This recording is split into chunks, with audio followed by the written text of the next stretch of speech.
নমস্কার বন্ধুরা, আজকে আমি পটলের দোরমা আপনাদেরকে করে দেখাবো। পটলের বীজটাকেও আমি পিষে নিলাম। কড়াইয়ে তেল দিলাম, তেল গরম হয়ে গেল, একটা পেঁয়াজ আমি ভেজে নিলাম।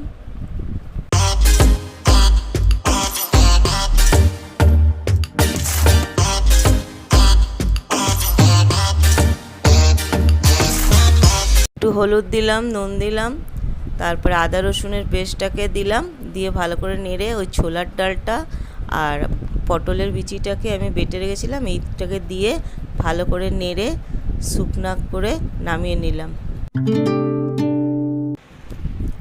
পটলের খোসাগুলোকে আমি আগেই ছিলে রেখেছিলাম। এখন আমি এই যে মশলাটা করেছিলাম ওটাকে ভালো করে পুরটাকে ভিতরে ঢুকিয়ে আটা দিয়ে মুখটাকে বন্ধ করে নিলাম। তারপরে ধিমি আঁচে আমি 2-3টে করে আস্তে আস্তে করে হালকা ভেজে উঠিয়ে নিলাম। লঙ্কা, তেজপাতা, গোটা জিরে ফোড়ন দিলাম, তারপরে পেঁয়াজটাকে দিলাম, দিয়ে একটু হিং দিলাম, দিয়ে ওটা ভাজা ভাজা হয়ে গেল।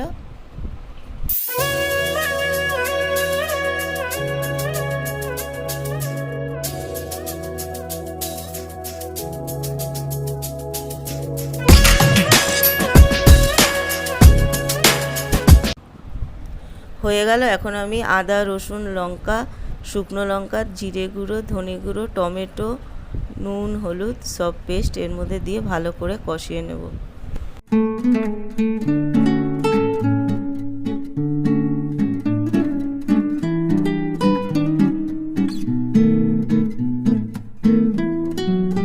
আমি ম্যাগি মশলা দিলাম আর ছোলার ডালের পুরটাও রেখে দিয়েছিলাম ওটাও দিলাম। তারপরে একটু চিনি দিয়ে ভালো করে কষিয়ে জল ঢেলে দিলাম একটু।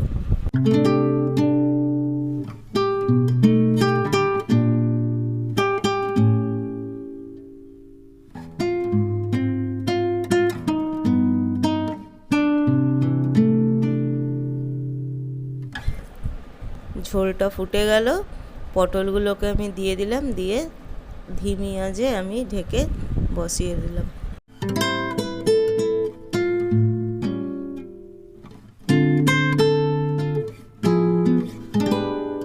আমার পটলের দোরমা এবার রেডি হয়ে গেছে। আমি এখন এর মধ্যে গরম মশলা আর ঘি দিয়ে ঢেকে দিলাম। রান্না আপনাদের ভালো লাগলে লাইক, শেয়ার, সাবস্ক্রাইব করবেন। ধন্যবাদ।